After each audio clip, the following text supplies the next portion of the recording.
ha cambiado porque por lo común se habla desde la gerencia, se habla desde el jefe, se habla del director.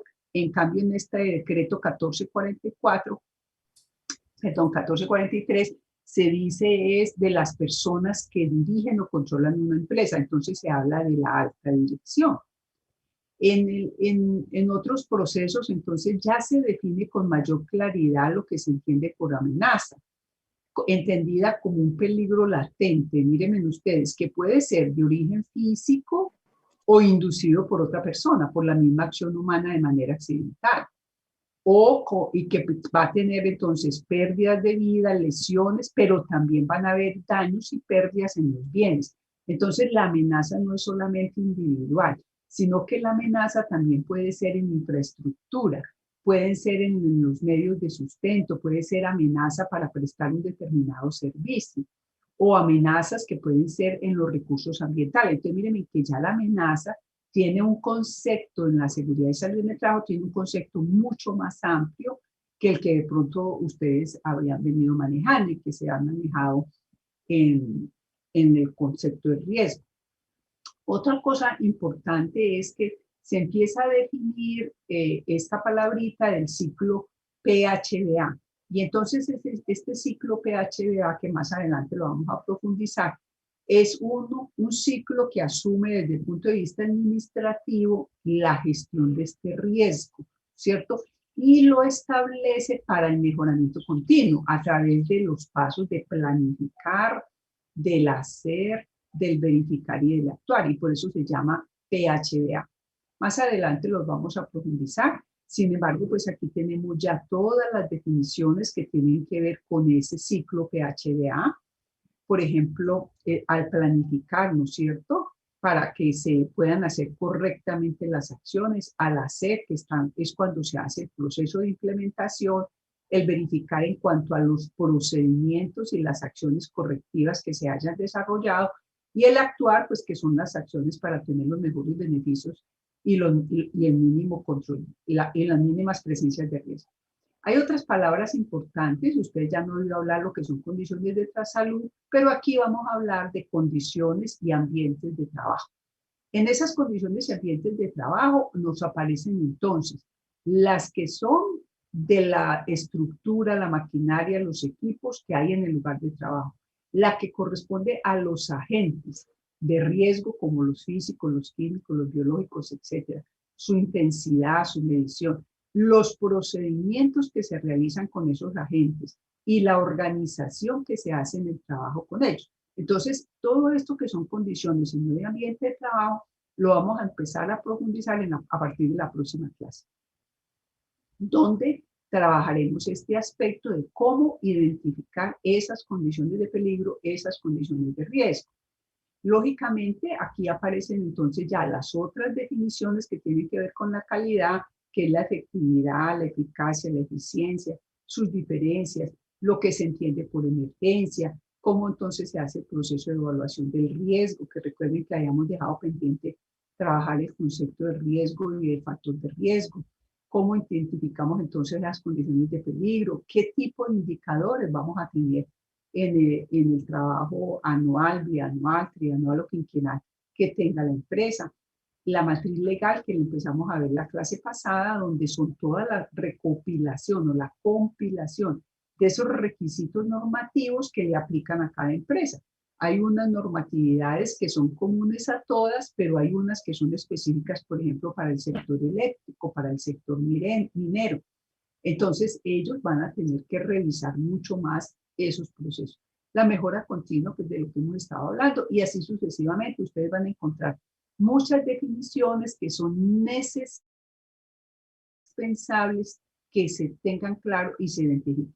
A medida que vamos trabajando en el curso, entonces vamos a volver a ellas en este decreto 1443 que reglamenta la ley 1562. Bueno, para hacer el proceso de continuación de la temática que veníamos trabajando con anterioridad, pues entonces revisamos también lo que se define dentro de ese sistema de gestión general del riesgo en ese manejo integral que se hace de él. Entonces, en ese sistema de gestión, ese decreto, digámoslo así, de la 1443 nos vuelve a plantear los siguientes aspectos. Aquí vamos a hacer un resumen de ellos para tenerlos en cuenta el día de hoy. Entonces, uno de los resúmenes que vamos a dar es que ese sistema de gestión, ¿sí están viendo la pantalla, jóvenes? Sí, profe. Bueno, gracias.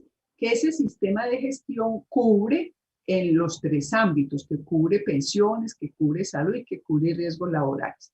Y recuerden ustedes que si usted se va a afiliar a riesgos laborales y es trabajador independiente, usted tiene que cotizar a salud, que hay una normativa allí que nos ha planteado, por ejemplo, en el sector informal de la economía, donde la gente no le alcanza la plata para cotizar la pensión. Entonces, ¿qué dice la norma? Dice, no, pues por lo menos usted pague salud para poder pagar riesgos. Estos son requisitos sine qua non.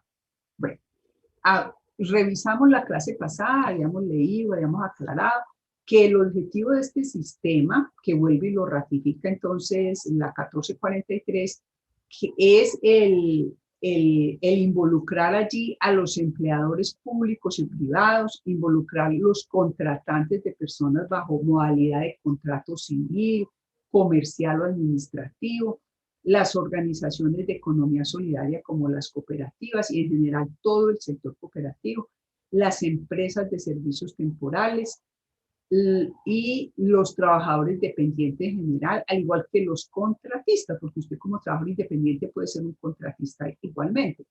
Los trabajadores cooperados, ¿no es cierto?, que son los que tenemos en las famosas cooperativas de trabajo asociado, y los que son de trabajos en misión, que recuerden que son aquellos que se delegan de un territorio a otro o de un país a otro para realizar su trabajo. Entonces, todos estos, volvemos a repetir, son los que entrarían a participar allí dentro de ese sistema.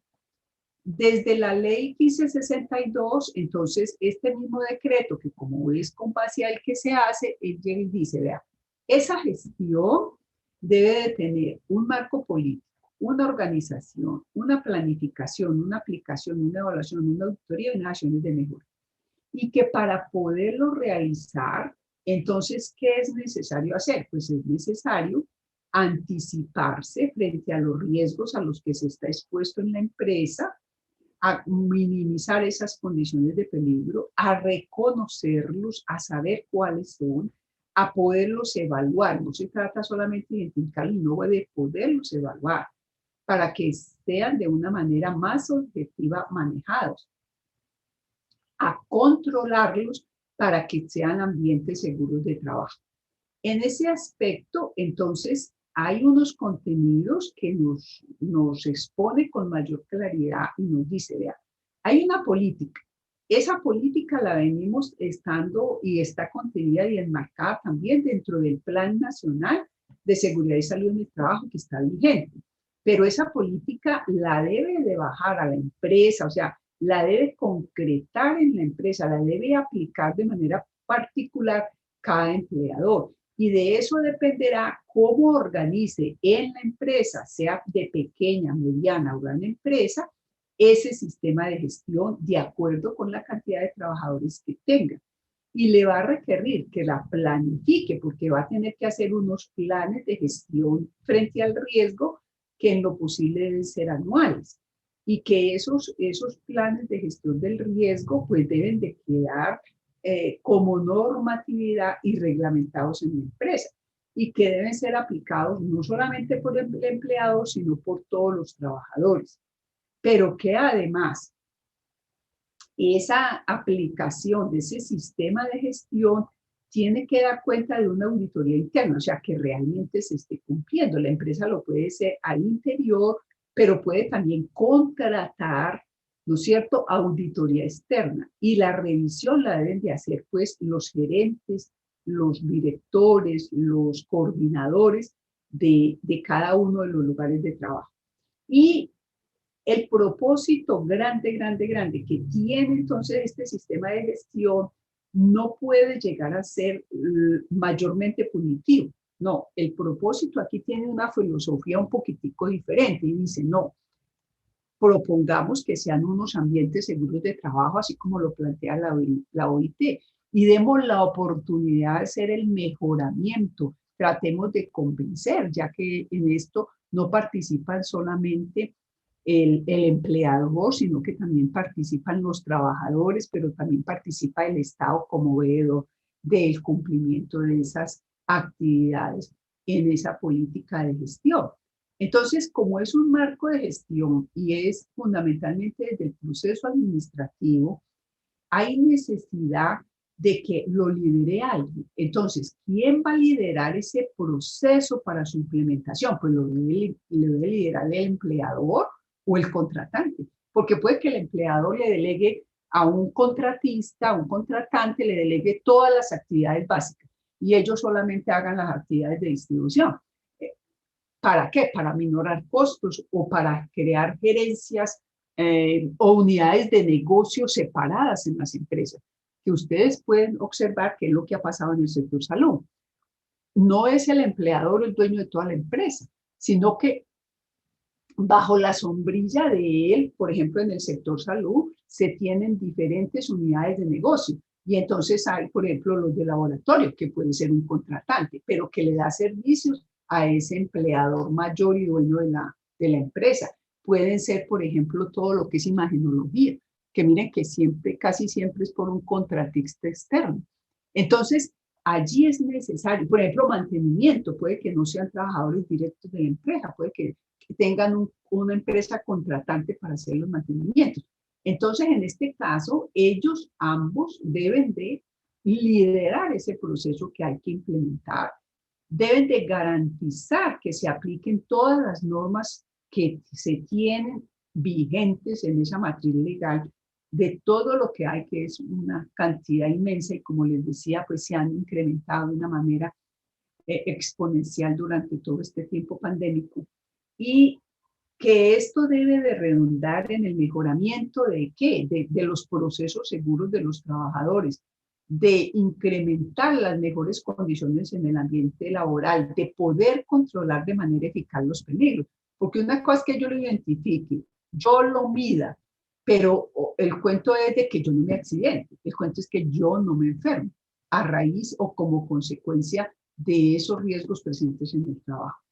Entonces, ¿qué debemos hacer? Pues hay que abordar, el empleador, el contratante, con su liderazgo debe abordar la prevención de esos accidentes y enfermedades. Debe procurar la protección y promoción de la salud de los trabajadores y contratistas.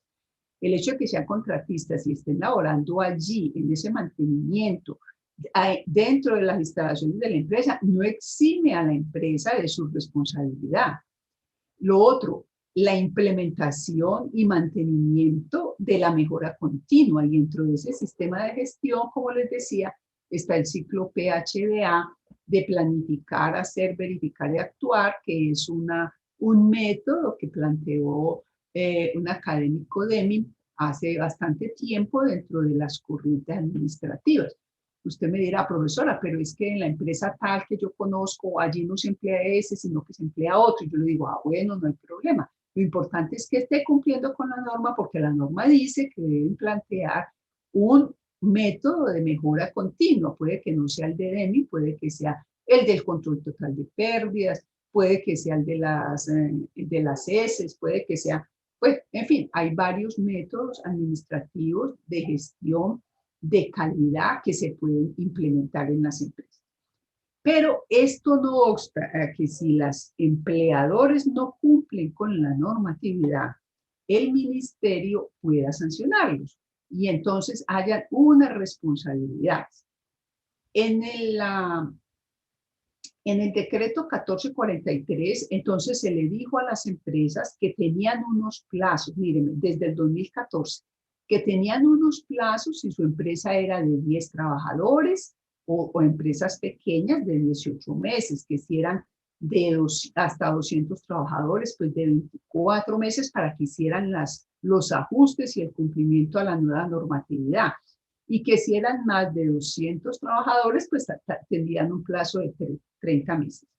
Después del 2014, pues varias de las empresas no alcanzaron a cumplir con todo este proceso. ¿Por qué razón? Porque resulta que es que a esto hay que meterle gestión, hay que meterle personas responsables, implica recurso humano, pero también recurso financiero para que realmente se cumplan con todas las acciones de gestión frente a los riesgos.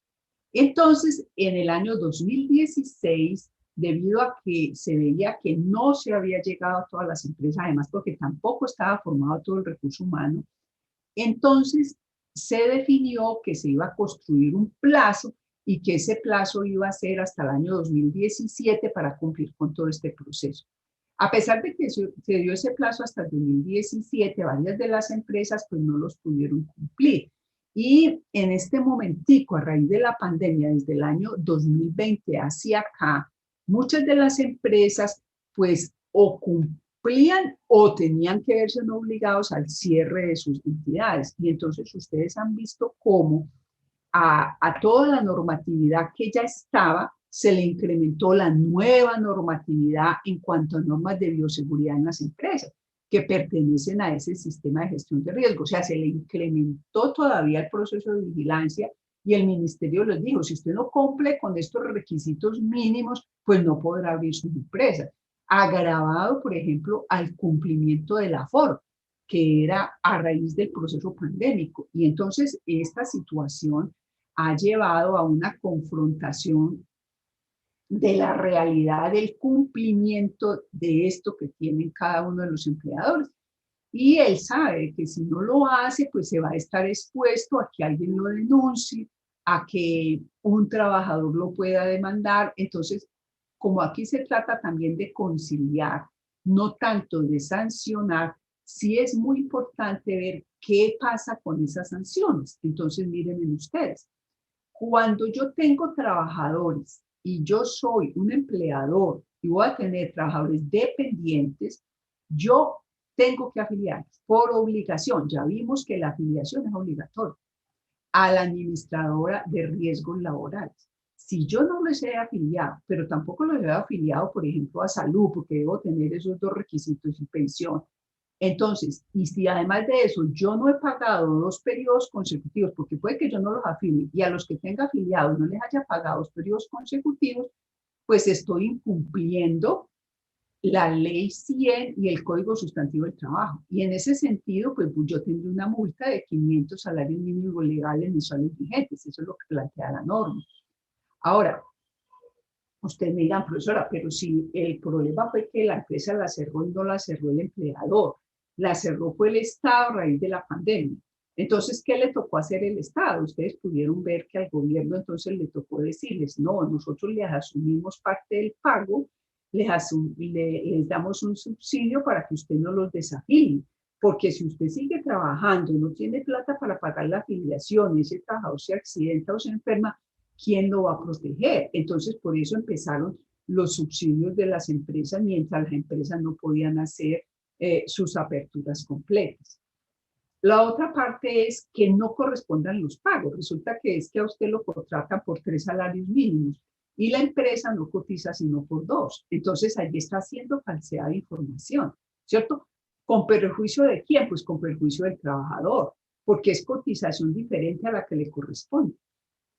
O que pueda no corresponder el pago de acuerdo al tipo de riesgo que tenga el trabajador. Entonces, allí también hay una estructura de sanción distinta. Bueno, la otra parte es cuando yo tengo accidentes de trabajo y yo no lo reporto a tiempo. O sea, reporto con extemporaneidad el informe del accidente de trabajo, que es obligatorio de la empresa, ojalá en las primeras 48 horas. Entonces también voy a tener sanciones a ese respecto. O que, por ejemplo, si el empleador se vio comprometido porque las sabiendas de que había alguna falla en un andamio, que los trabajadores le habían reportado que había fallas en ese andamio, y hizo que el trabajador siguiera laborando allí, sabiendo eso, y el trabajador se accidenta, entonces él omite eso, colocarlo en el reporte, pues entonces también puede estar sancionado. Ahora, la otra parte importante es que haya incumplimiento en la estructura de esos programas, de esas normas que son obligaciones del empleador, y también va a haber sanciones al respecto, como aparecen acá. Y cuando se tiene reincidencia, pues entonces puede haber el cierre de la empresa. Ustedes han visto que, por ejemplo, por el no cumplimiento del aforo,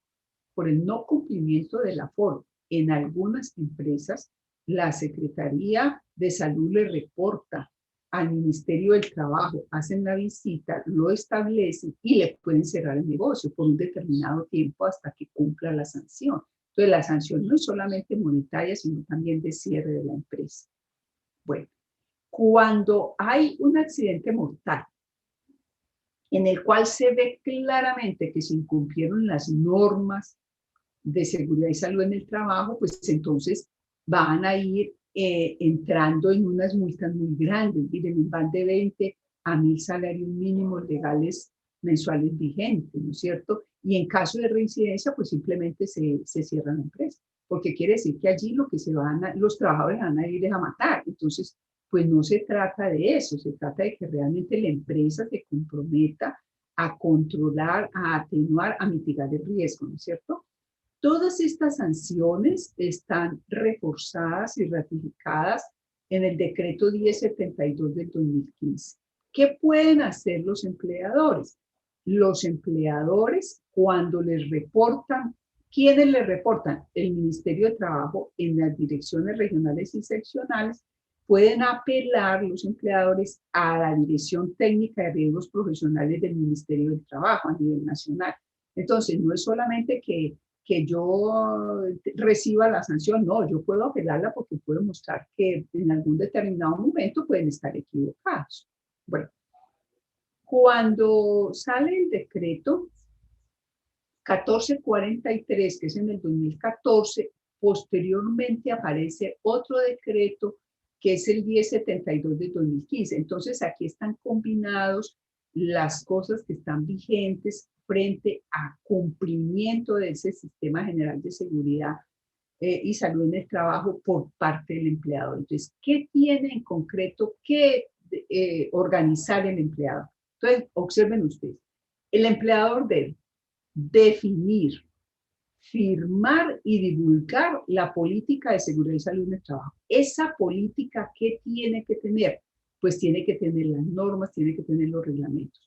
Entonces, si usted va a ir a trabajar a algún lugar, no es excusa de que el empleador está de mucho afán para que no le dé a conocer cuál es la política, ni cuáles son los reglamentos, ni cuáles son las normas. No, usted los tiene que conocer.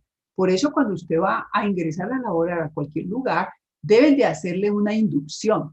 Y al personal que lleva mucho tiempo, reinducción frente a las normas durante su actividad laboral, porque en cualquier momento puede accidentarse, porque no cumple las normas, porque no cumple el reglamento de seguridad, etc. Entonces, usted va a una empresa y debe de haber en algún lugar visible toda la política y las normas o reglamentos de seguridad y salud en el trabajo. Muchas de las empresas de salud, ustedes las van a encontrar colgadas, enmarcadas, y allí aparecen todas las normas de seguridad y salud en el trabajo, y también se le debe mandar digitalmente, por ejemplo, en este momento a cada uno de los trabajadores. Ustedes han podido observar que a raíz de la pandemia, entonces a la gente se le ha mandado la información, se le ha divulgado la información por los medios digitales. Igualmente se han fijado los carteles, se han puesto allí las normatividades. Entonces el empleador debe asignar y comunicar responsabilidades. Él tiene que nombrar quiénes son las personas responsables de las actividades de seguridad y salud en el trabajo. O sea, eso no puede quedar diluido.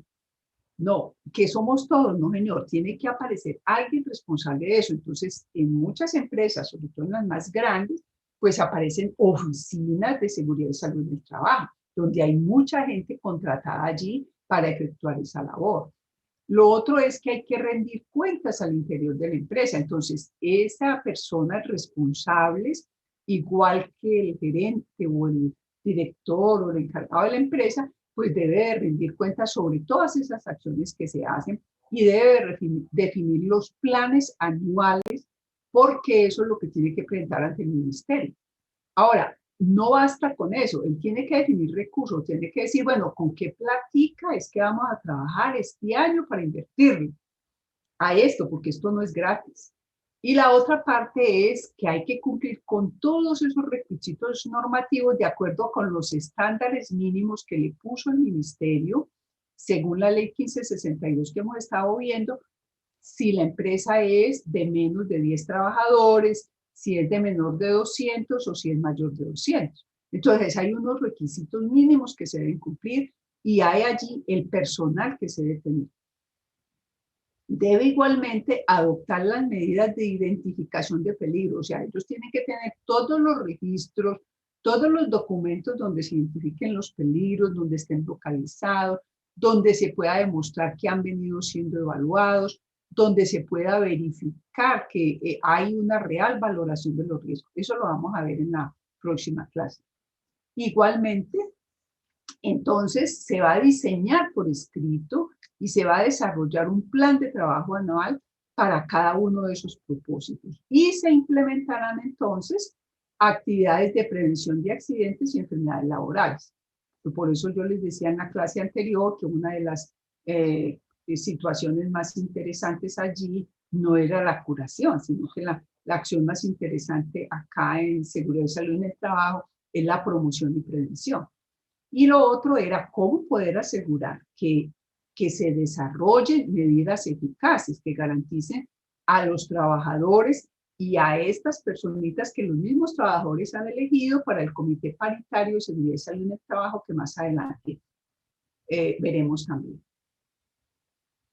En este mismo decreto, entonces, se ratifica lo que venía siendo desde antes, con la ley 1562, con el decreto 1295, con lo que decía la resolución 614, de las más antiguas pues que se tienen. Entonces, allí también se dice, miren, es que la responsabilidad no es solamente del empleador, la responsabilidad también es de la administradora de riesgos laborales. Recuerden que esta se conocía antes como administradora de riesgos profesionales, pero esta es la sigla con la que estamos ahora. Entonces, ¿de qué se responsabiliza el administrador? No solamente de asegurar al trabajador. Recuerden que en riesgos laborales, el trabajador dependiente no paga el riesgo, lo paga el empleador. Cuando es trabajador usted independiente, usted sí paga las tres cosas: salud, pensión y riesgos. Aquí en este caso, por ejemplo, en el caso mío, quien me paga los riesgos debe ser la entidad que me tiene contratada, ¿no es cierto? Entonces, esa administradora de riesgos laborales está encargada de capacitar al comité paritario o al vigía de seguridad y salud en el trabajo. ¿Vigía dónde? Cuando es, por ejemplo, una empresa que tiene menos de 10 trabajadores, entonces allí son los vigías, ¿cierto? Y en los demás, que son más de 10 trabajadores, entonces ya viene a ser el comité paritario de seguridad y salud en el trabajo. ¿Qué más debe de hacer? Pues prestar asesoría, dar asistencia técnica a las empresas y a los trabajadores en la implementación de esos planes de gestión. Y también cuando se tienen recursos allí que ellos no han invertido en los procesos de promoción y prevención, pues debe gastarlo en las actividades prioritarias de la empresa. Miren que esto fue una exigencia que el ministerio le hizo a las administradoras de riesgos laborales el año pasado, cuando se estaba tan crítico en el sector salud y las administradoras de riesgo no habían gastado en las empresas esas asesorías técnicas, ni tampoco afrontado los riesgos que teníamos frente al COVID, sobre todo en el sector salud. Entonces, ¿qué le dijo el ministerio? Les recordó, recuerden que es que ustedes tienen unas responsabilidades, ustedes tienen que pagar varios procesos, y si la plata les sobra, pues entonces hay que trabajarla y hay que invertirla en los procesos de protección de los trabajadores. Bueno, ahora, ¿cuál serían entonces la responsabilidad de las personas que trabajan? Esas responsabilidades de los trabajadores tienen que ver con cuidarse, o sea, con el cuidado integral de su salud. Ese cuidado integral quiere decir que yo me estoy cuidando al interior de la empresa, pero también cuido a mi familia, pero también cuido a los compañeros de trabajo. Porque si yo trabajo con algún contaminante de alto riesgo en una empresa y resulta que yo no hago los procesos higiénicos adecuados, el problema me lo va a llevar a la casa. Y el problema se lo puedo pasar a otro trabajador que esté allí laborando. Entonces, miren que la responsabilidad es muy importante en el medio laboral. Yo debo suministrar de manera clara, veraz y completa mi estado de salud en cosas, por ejemplo, en el caso de enfermedades infectocontagiosas, en este momento en el COVID, hay una nueva resolución que es la 666, donde el ministerio le dice a las empresas, vean, ustedes y a las administradoras de riesgo, ustedes deben de reportar diariamente que todos los trabajadores informen si tienen sintomatología porque nos pueden contaminar a toda la empresa. Entonces, por ejemplo, en mi caso, yo tengo que reportar a la ARL de manera digital si tengo síntomas o no, para que podamos hacer el proceso de aislamiento y el proceso de prevención. Lo otro es que el trabajador entonces debe cumplir las normas, reglamentos e instrucciones. Pues gracias en un centro asistencial, a usted le dicen de aquí para allá, cuando hay esta línea de señalización acá, amarilla y roja, usted no puede pasar si no tiene tal indumentaria, si no se pone la mascarilla, si no tiene el vestido tal cual. Entonces, usted va a tener unas normas y unos reglamentos que en las empresas debe cumplir. Igualmente, debes de informar oportunamente si observa peligro latente. Entonces, resulta que usted está en una sala de espera y observa de que en esa sala de espera hay una silla en malas condiciones. Pues usted como trabajador no puede quedarse callado porque ahí se puede accidentar algo. Entonces, usted debe reportar esos riesgos latentes en su sitio de trabajo. ¿A quién? Pues al jefe inmediato o al comité paritario de salud o en el trabajo. ¿Qué más debemos hacer como trabajadores? Pues participar en las actividades de capacitación que plantee la empresa.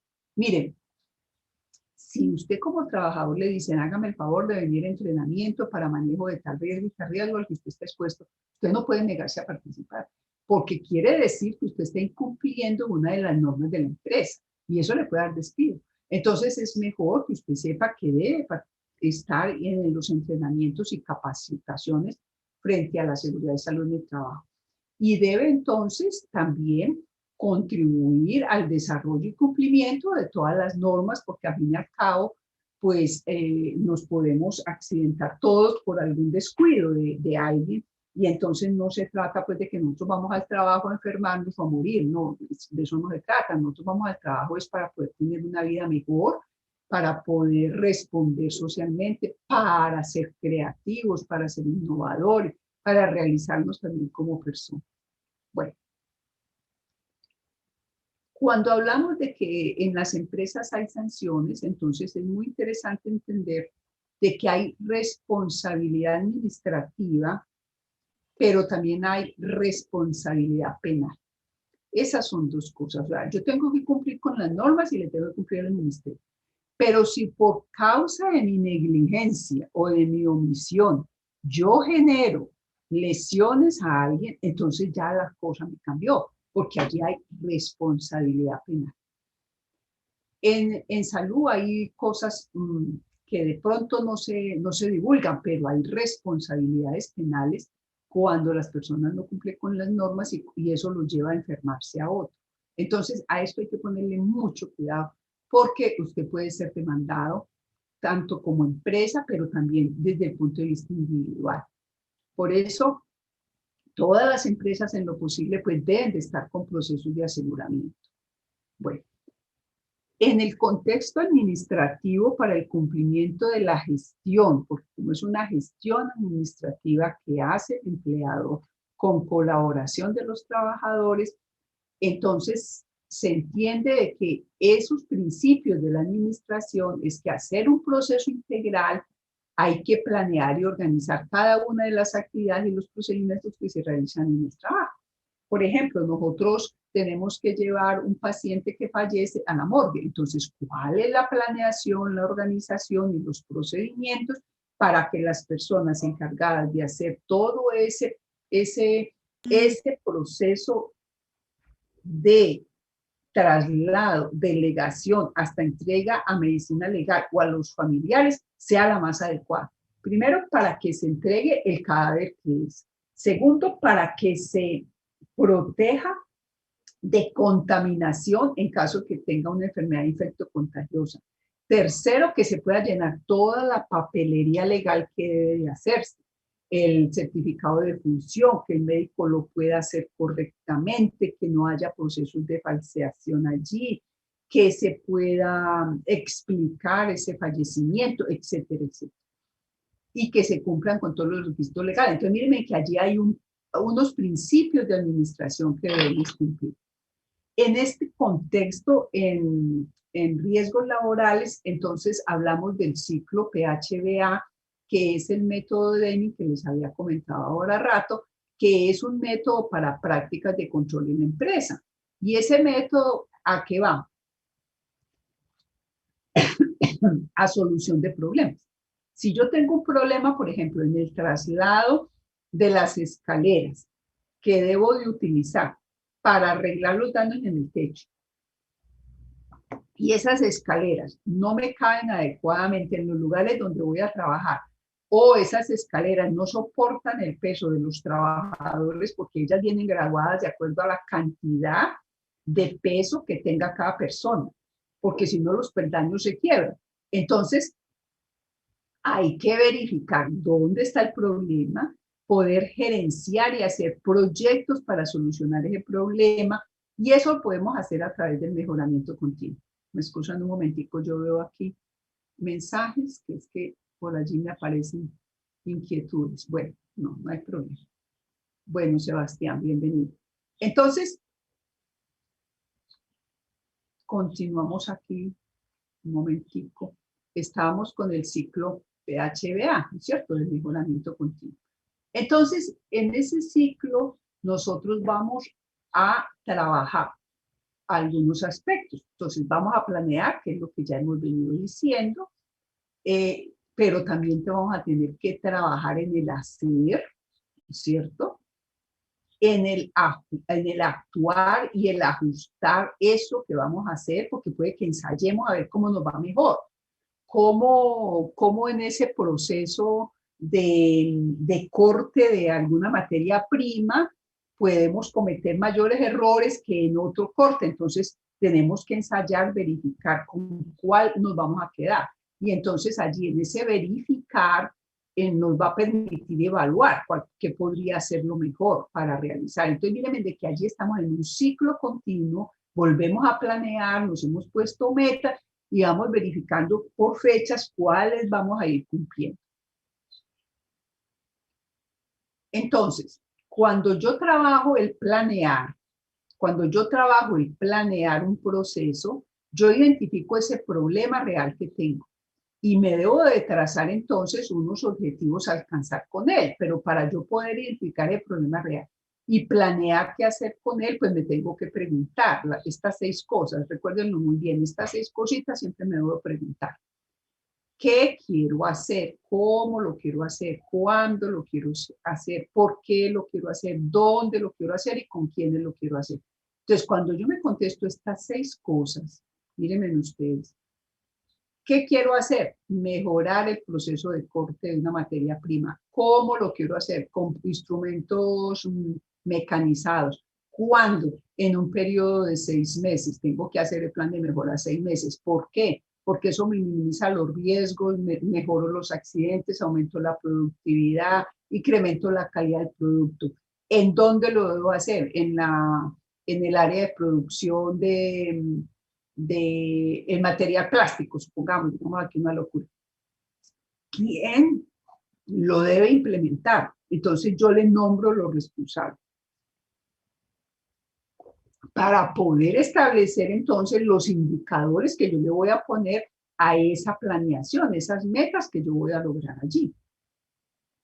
Ahora, para poderlo hacer, pues yo necesito plática, yo necesito presupuesto.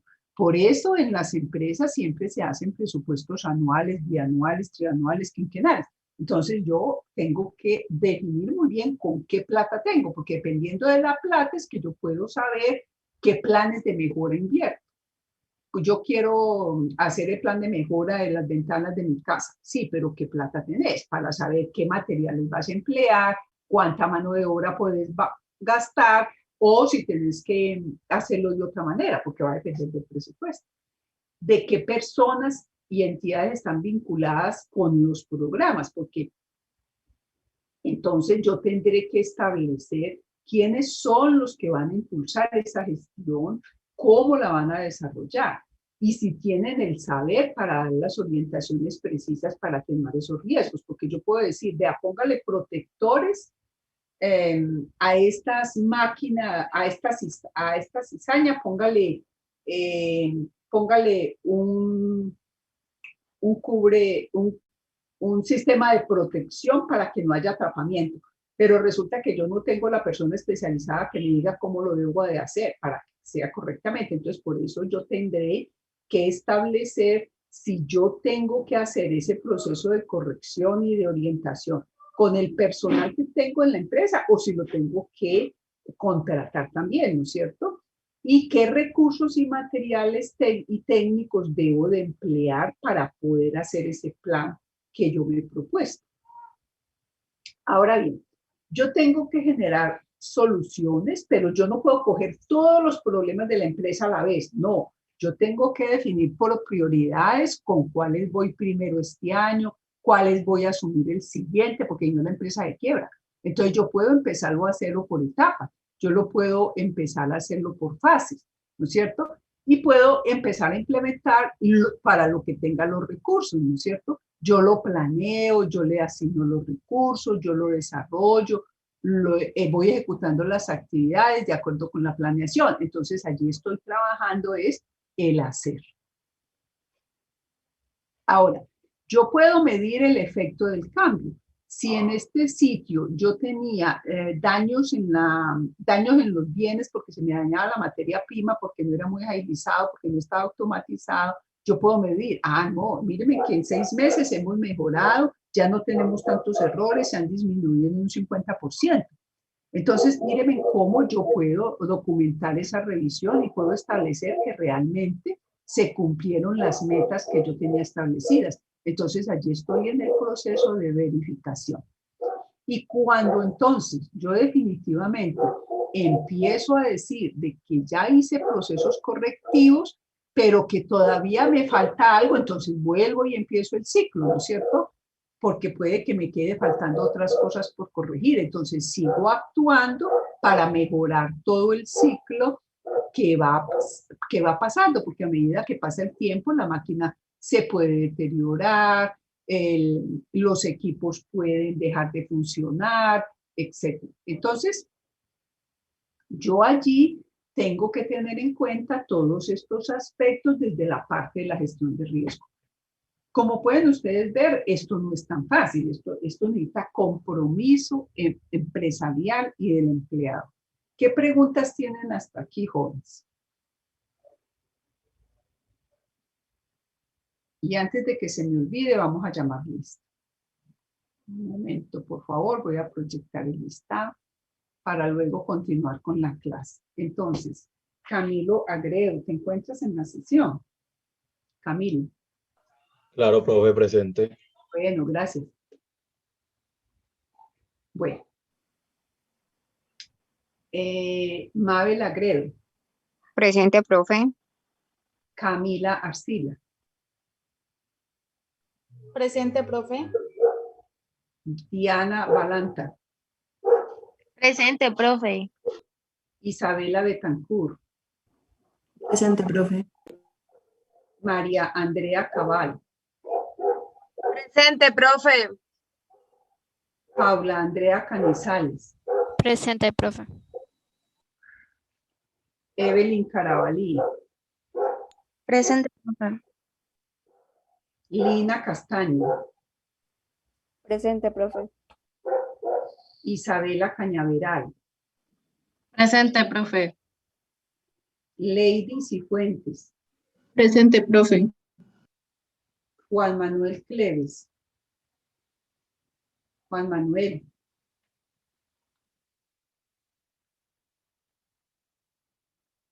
Ah, bueno. Jesús Huastumal. Presente, profe. No te vi. ¿Puedes volver a hablar, por favor? Presente, profe. Ah, ya. Muy amable. Daniela Cuero. Daniela. Nelly Delgado. Presente. Elizabeth Erazo. Presente, profe. Profe, Daniela Cuero está sin internet. Bueno, señora. Juan David Fajardo. Presente, profe. María Figueroa. Presente, profe. Cristian Fuentes. Presente. Valentina García. Presente. Mariana Jaramillo. Presente, profe. Isabela Jaramillo. Presente, profe. Sebastián Leal. Sebastián. Al joven caballero Sebastián le informo que ya lleva 3 faltas, que así como va, perderá el curso por faltas. Juan Sebastián Medina. Luis Carlos Moreno. Presente, profe. Juan Sebastián Motato. Presente, profe. Lady Joana Narváez. Presente, profe. Catherine Ortiz. Presente, profe. Bueno. Daniela Pavón. Presente. No te vi. ¿Puedes volver a hablar? Presente, profe. Ya. Gracias. Katy Paneso. Presente, profe. Alejandra Pastas. Presente, profe. Daniela Pedraza. Presente, profe. Daniela Pérez. Presente, profe. Paula Daniela Quintero. Presente, profe. Marco Antonio Ramírez. Presente, profe. Juan Sebastián Ramos. Presente, profe. Karen Rendón. Presente, profe. María Fernanda Reyes. Presente, profe. Tatiana Ríos. Presente, profe. Jason Rojas. Jason Rojas. Sayira Santander. Presente, profe. José Satizábal. Presente, profe. Erika Serna. Presente, profe. Juan José Urrea. Presente, profe. Dayana Valencia. Presente, profe. Juan Camilo Vargas. Presente, profe. Eric Vega. Presente, profe. Silvana Velasco. Presente, profe.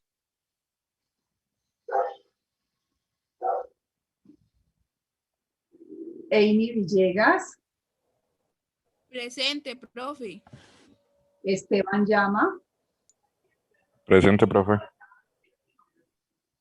Camila Zambrano. Presente, profe.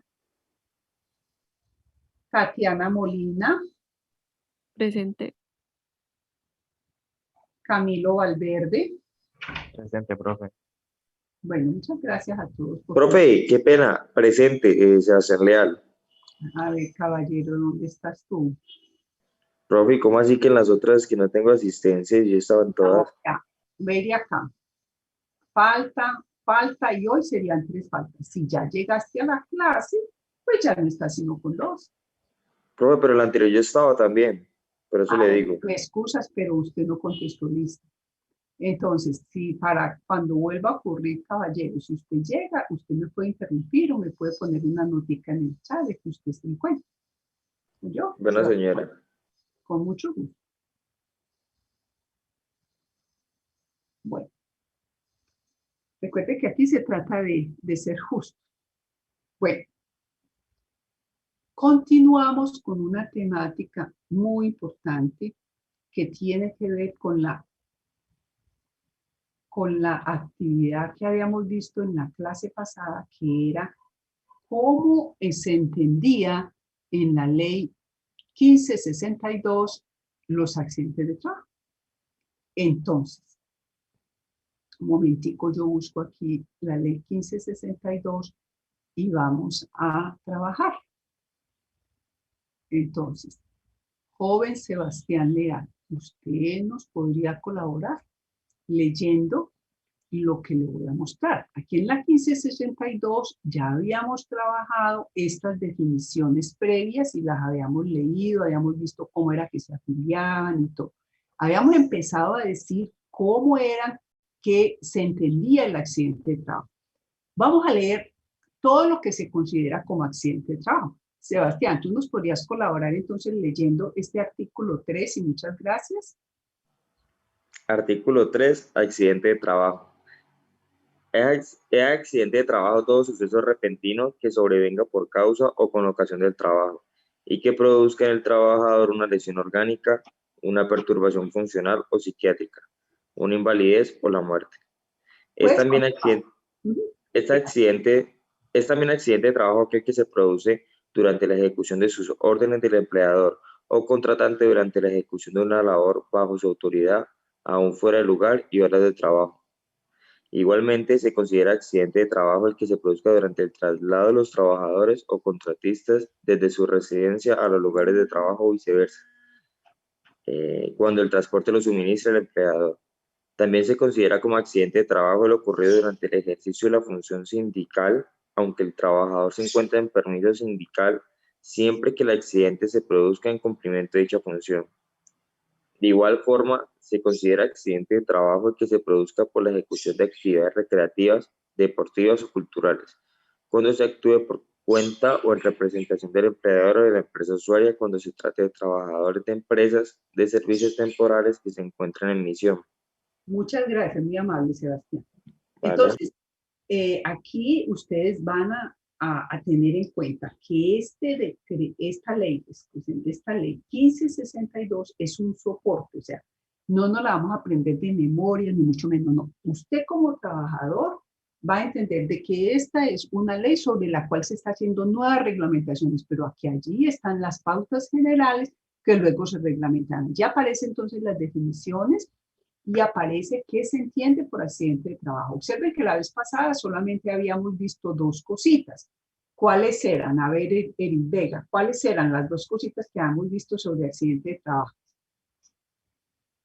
Eric, ¿las recuerdas? Eric Vega, ¿no estás en la sesión? Sí, señora. Bueno, ¿tú las recuerdas o se te olvidaron? No, se me pegó. ¿Se acuerda que habíamos visto que eran dos cositas y habíamos dado ejemplo de cuándo sí era accidente y cuándo no? A ver, alguien que la recuerde. ¿Qué era lo que habíamos establecido? Que debíamos tener claridad. Se les olvidó. Profe, creo que era el ejemplo de la, ¿cómo se llama? La señora de que la habían contratado para hacer una cosa y que ella por hacer otra cosa se accidentó.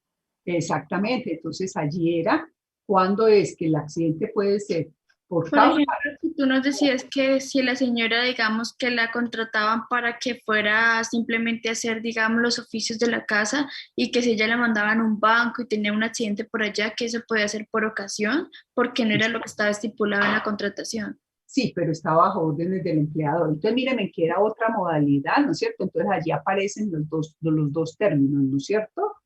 Que eso era como para ver si ustedes recordaban. Bueno, entonces ahora vamos a empezar a explicar cómo es que tenemos nosotros esos problemas de accidentes de trabajo. ¿Qué es lo que está pasando con ellos? Por favor, vamos aquí a proyectar la pantalla. Bueno, ¿están viendo la pantalla, por favor? Sí, profe. Sí, Bueno. profe, sí se ve. Ay, escúcheme que es que se me fue todo. A ver, pongamos acá. Entonces, recuerden, estamos en accidente de trabajo y enfermedad laboral. Así es que ustedes van a encontrarlo en los documentos, está así. Entonces es accidente de trabajo y enfermedad laboral. Y esto es lo que se plantea aquí en la ley 1562, miren que es del año 2012, no hemos cumplido ni 10 años de que esta ley haya salido, ¿cierto? Bueno, y que tenga sus reglamentaciones. Para los accidentes de trabajo es necesario comprender que el problema es un problema grande, que la OIT, por ejemplo, para el año 2013, estamos retomando algunos datos viejitos, luego vamos a retomar más adelante los más actualizados, pero por el momentico vamos a recoger estos. Mírenme ustedes, luego de esta ley del 2012, entonces la OIT en el 2013 nos dice lo siguiente: hay una pandemia oculta.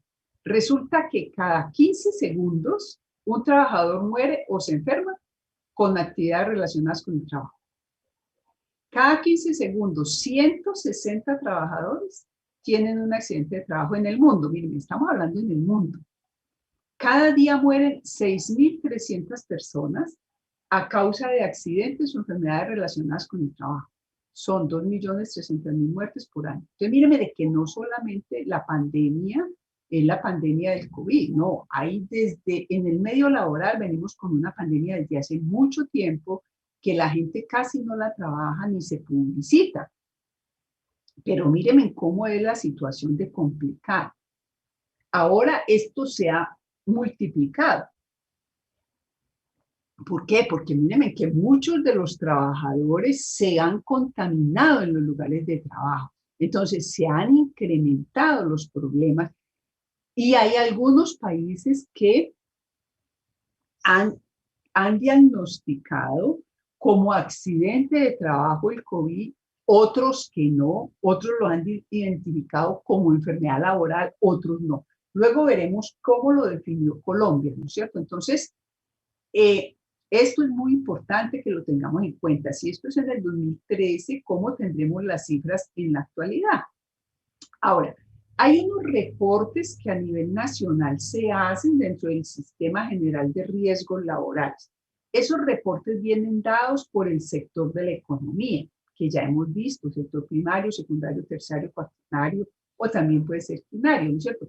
Y dentro de esos, entonces, aparecen los datos de cuáles son las empresas afiliadas, cuáles son afiliados dependientes o no, cuántos son, qué tipo de accidentes de trabajo calificados hay en el país, por ejemplo, en el 2015, cuántas enfermedades laborales se diagnosticaron, quiénes se han muerto por las situaciones del trabajo, cuál es la tasa de accidentes de trabajo, que por ejemplo para el 2015 era del 7.5 y para el ATED general era de 5.86. Entonces, mírenme de que aquí estamos hablando de cifras respetables, ¿no es cierto? Bueno, para el 2015, el Ministerio del Trabajo nos decía que habían sido calificados. Una cosa es que usted se accidente en el medio del trabajo y otra cosa es que se tipifique como tal. O sea, hay que tener en cuenta las características de que cumpla realmente con haber sido accidente de trabajo, porque puede haber simulación, pueden haber datos falseados, etc. Entonces, son 723.834 que hubo en el 2015. Entonces, mire que son cifras respetables, las cuales las debe cubrir ¿quién? Pues las administradoras de riesgos laborales. Tenemos que por hora se accidentan, hay 82 accidentes y que por día tenemos 1.983. Pero entonces esto nos lleva a declarar que hay un accidente de trabajo por minuto en el país. Y estas son cifras muy complicadas de manejar, porque quiere decir de que seguimos teniendo problemas en la prevención de estos accidentes y que tenemos para el 2015 563 personas que fallecieron por accidentes de trabajo. Entonces no es muy favorable que tengamos tantos muertos por accidentes cuando son situaciones prevenibles. Ahora bien, cuando entonces referimos las estadísticas, pero que tienen ya que ver es con las enfermedades laborales, entonces recuerde que son solo las que están calificadas, no las que están en investigación o reportadas, no, solo las que se califican como tal por la Junta de Calificación Departamental y Nacional son 9.853 en el año 2015. En promedio, entonces, se califica una enfermedad laboral cada minuto en Colombia. Esto es una cifra también muy respetable desde el punto de vista de la medicina laboral. Ahora, antes de continuar acá con esto, quisiera hacer revisión de una tarea que dejé la clase pasada. A ver, señorita Lina Castaño, ¿tú estás por aquí en la sesión? Lina. Sí, señora. Tú recuerdas que dejamos una tarea de las actividades de alto riesgo. ¿Tú me puedes decir una solita actividad de alto riesgo de los trabajadores? Dime una. ¿No la consultaste? Bueno, se te olvidó. A ver, Nelly Delgado, por favor. ¿Estás en la sesión, Nelly? Señorita Nelly, contésteme. ¿Está en la sesión? Sí, profe, aquí estoy. Dígame, una actividad de alto riesgo. Una solita. Profe, de pronto puede ser cuando algún trabajador está expuesto a algún riesgo químico, de pronto. A ver, pero entonces tendría que ser sustancias peligrosas, ¿no es cierto? Sí, podría ser perfectamente una actividad de alto riesgo.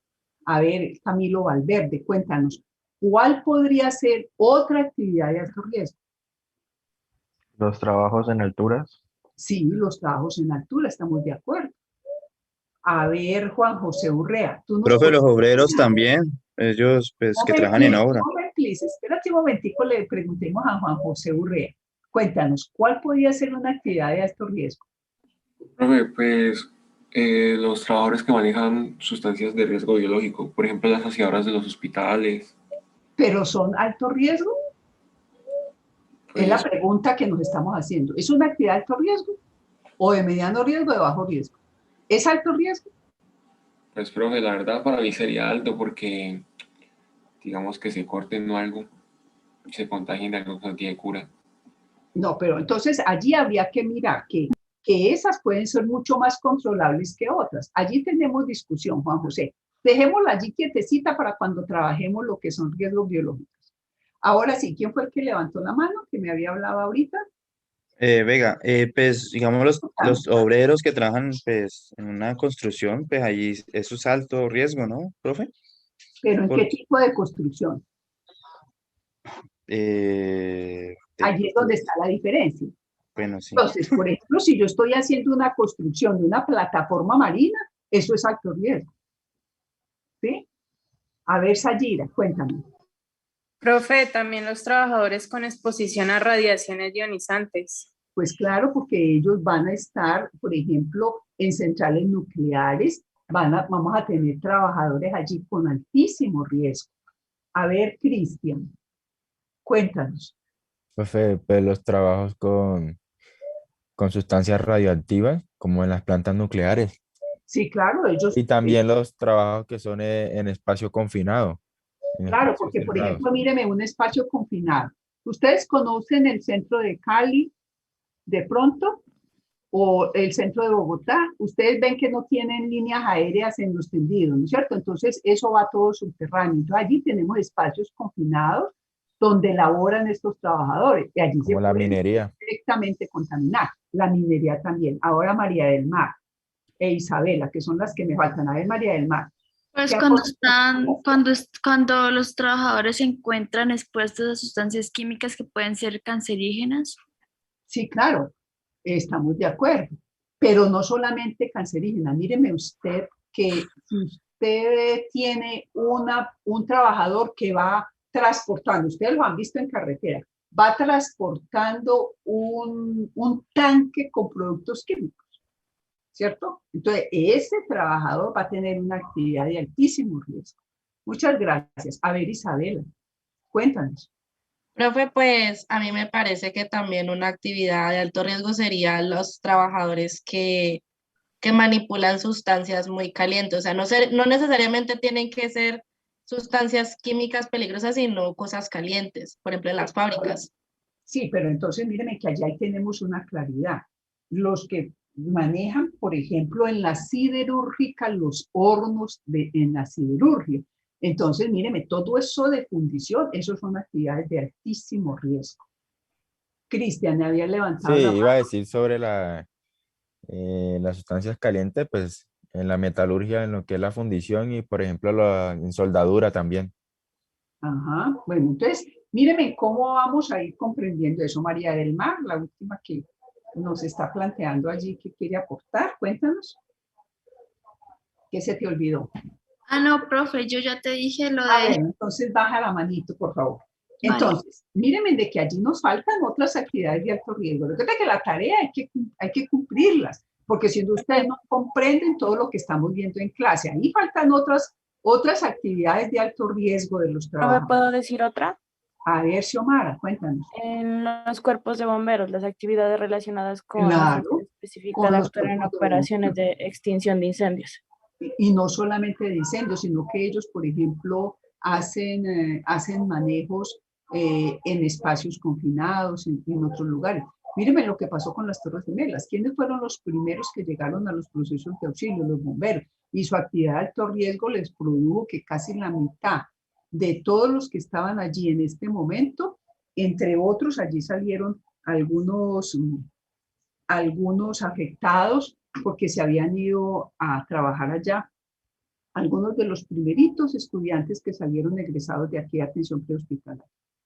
Entonces, esos son de mucha afectación. Por ejemplo, cuando estaba empezando atención prehospitalaria en la universidad, hubo el terremoto de Armenia. Y entonces muchos de estos estudiantes se fueron en primera línea, digámoslo así, a atender la emergencia. No sabíamos qué pasaba ya en el terremoto de Armenia. Entonces, mírenme cómo hay actividades que son de mayor riesgo que otras. Bueno, muchas gracias. Vamos a continuar entonces aquí con lo que venimos trabajando. Muchas gracias a todos los que participan. ¿Qué cobertura de prestaciones asistenciales se van a tener en casos de accidente de trabajo y enfermedad laboral? Recuerden de que esas prestaciones asistenciales, ¿quién las da? Pues las da la administradora de riesgos laborales.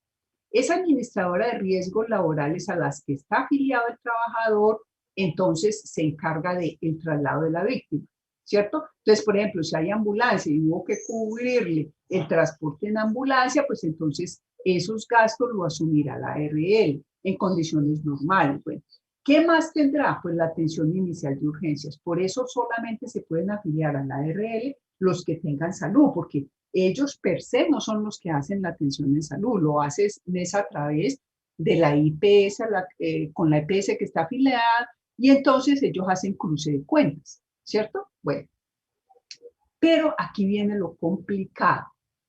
Por favor, hay cobertura si el accidente es de origen laboral y si la enfermedad es de origen laboral, hay cobertura a todos los tratamientos médicos, quirúrgicos, farmacológicos y hospitalarios. Pero observen, la cobertura inicia al día siguiente de la afiliación.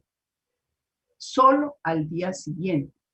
Entonces, ¿quién cubriría ese primer día, jóvenes? ¿El empleado? El empleador. No el empleado, el empleador. Entonces, pila. Si usted se accidenta y fallece, ¿quién lo paga? ¿La aseguradora? No. No, el empleador. El empleador. Entonces, mucho cuidado, jóvenes. Ustedes pueden que tengan empresa, puede que vayan a ser empresa o puede que vayan a ser empleados. Entonces, ¿cuál es la recomendación que se le da a todos los empleadores? Vea, no ponga a trabajar el primer día de inmediato al empleado. ¿Por qué? Dele inducción, explíquele las normas, haga todo el proceso de cumplimiento, pero no lo ponga en actividades de alto riesgo ni en actividades donde se pueda accidentar. Hágale el entrenamiento previo, porque es que si se le accidenta, usted lo paga. Entonces, solamente entra a cubrir si fue en el segundo día. Entonces, allí cuando al empleado se le da conciencia de eso, él dice, listo, no hay problema, vaya y haga sus papeles. Muchos empleadores le dicen a uno, no, vaya y haga sus papeles el día de hoy, tómese, venga aquí a la instrucción, a la capacitación y vaya y termine de hacer sus actividades y viene a coger turno mañana a tal hora. Entonces, allí ya está cubriéndose él porque es mientras está el reporte de que usted lo vinculó a la administradora de riesgo laboral. Tampoco es que lo va a dejar sin hacer nada. No, usted le está pagando ese día, pero es preferible pagarle el día que perder un mundo de plata en caso que le pase algo. Profe, una pregunta. Cuéntame, Cristian. ¿Se refiere, son 24 horas después de la afiliación o un día Sí, después de la afiliación? 24 horas. Que son, Exacta. ajá, 24 horas exactas. Si no, la RL no te lo cubre. Entonces, eso es muy interesante, ¿no es cierto? Saberlo. Ahora, la asistencia médica, quirúrgica, terapéutica y farmacéutica. Míreme que aquí se incluye lo terapéutico, todas las terapias que requiera, diferente a cuando es en el sistema de salud, porque en el sistema de salud no te cubren todas las terapias. En cambio, en el sistema de riesgos laborales sí. Servicios de hospitalización, todos los que necesite, los servicios odontológicos. Mírenme ustedes, recuerden que tenemos en el de salud, tenemos restricciones, pero si por ejemplo el pobre trabajador tuvo edéntula por daño en mandíbula inferior y tuvo edéntulas en todas partes, hay que hacerle implantes, eso no es de lujo, eso es por un accidente laboral, eso lo cubre la ARL. Igualmente el suministro de medicamentos, los servicios auxiliares de diagnóstico y tratamiento, esto no viene de ahora, esto viene del decreto ley 1295 que fue antes de la ley 1562. Y hay una cosa interesante, es que no hay listas restrictivas, o sea, no hay topes, no hay copagos ni cotas moderadoras en este caso, porque lo que hace la ARL es el cruce de cuentas, por eso está el trabajador con aseguramiento. Ahora, el trabajador hay que rehabilitarlo. O sea, el trabajador no es que quedó allá incapacitado y se murió y ya, dejémoslo morir, no, señor. El trabajador hay que rehabilitarlo. Entonces se le puede hacer rehabilitación física desde el punto de vista biológico, pero también se le puede hacer rehabilitación profesional. ¿Rehabilitación profesional qué es? Usted está trabajando como médico y resulta que tuvo una herida en miembro superior derecho. Y resulta que es con las manos con los que usted sutura, con la mano con que usted escribe, con la mano que usted hace los procedimientos quirúrgicos. Entonces, ¿cómo así? Entonces yo me quedo inhabilitado. No, señor. Usted lo pueden rehabilitar para que mejore la movilidad de la mano, pero que empiece a adecuarse a trabajar con la mano izquierda. Entonces, allí hay adaptación profesional. O si usted tiene pérdida de las manos, entonces, ¿cómo podemos hacerle que haga rehabilitación profesional con actividades donde maneje los ojos, donde maneje las otras partes del cuerpo, donde usted pueda seguir laborando?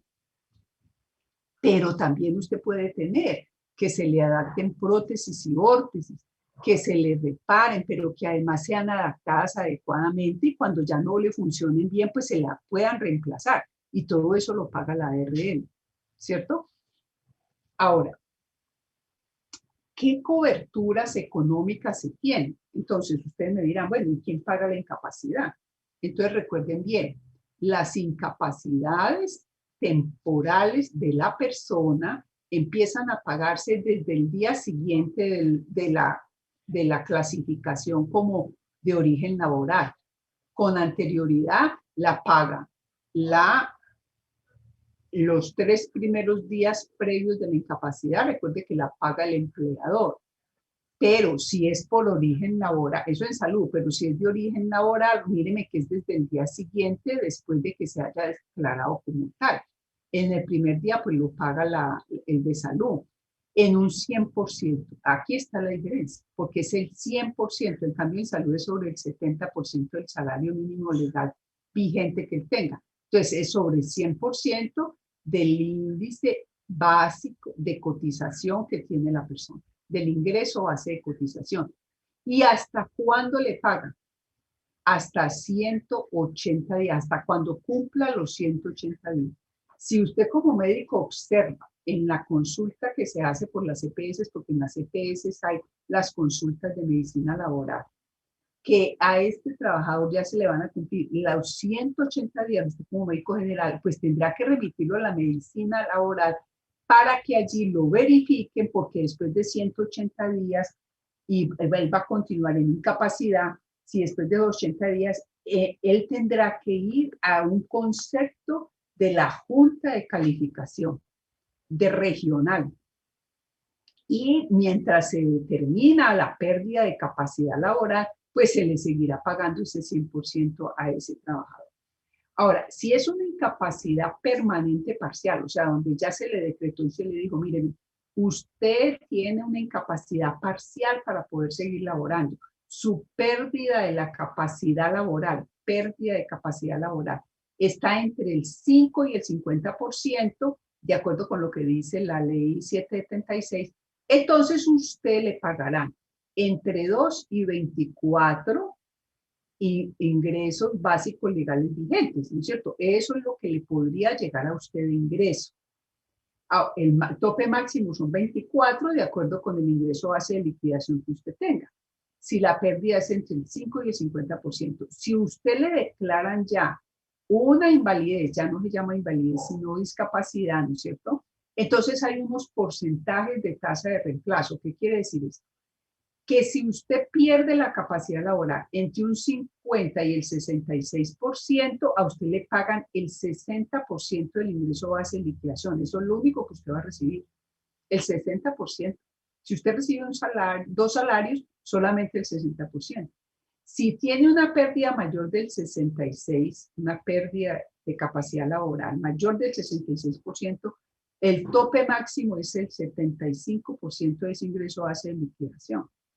Y si usted fue con discapacidad, porque quedó con una hemiplegia, una paraplegia, que no se puede movilizar y necesita ayuda de alguien, le aumentan un 15%, pero nunca obtendrá el 100%. Ahora, la muerte por tasa de reemplazo, si la persona fue afiliada, sería del 75%, y si ya estaba pensionado por discapacidad laboral, entonces se recibe esa tasa de reemplazo para que quien sea beneficiado recibe el 100% de esa pensión.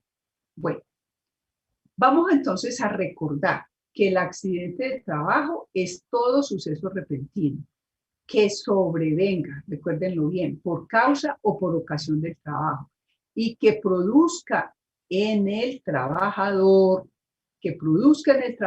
una lesión orgánica o que produzca una perturbación funcional y psiquiátrica, porque puede que quede con una lesión cerebral este trabajador, o puede quedar con un estrés postraumático este trabajador en ese accidente, ¿no es cierto? O puede generar una discapacidad, invalidez o la muerte. Bueno, ¿qué es también accidente de trabajo? Recuérdenlo bien, el que se ejecuta por órdenes del trabajador y se me produce fuera del lugar y horas de trabajo. ¿Quién más entonces es un accidente de trabajo? Cuando el empleador suministra el transporte para llegar a la empresa. Si el carro se accidenta mientras yo voy a coger turno, es accidente de trabajo. En algunos países, como por ejemplo en Europa, se reconoce que el accidente de trabajo sea itinerante, o sea, que sea en el trayecto de la casa al trabajo. Aquí en Colombia, pues eso no se reconoce, pero en otros países sí. Cuando usted mismo sea el que vaya en el transporte suyo, porque la empresa no lo provea, o porque usted va en el bus que lo lleva hasta allá, y usted va para el turno. Es accidente de trabajo, por ejemplo, cuando las personas que tienen fuero sindical y estén haciendo cumplimiento de esas actividades sindicales se accidenten en ese momento de cumplirlas.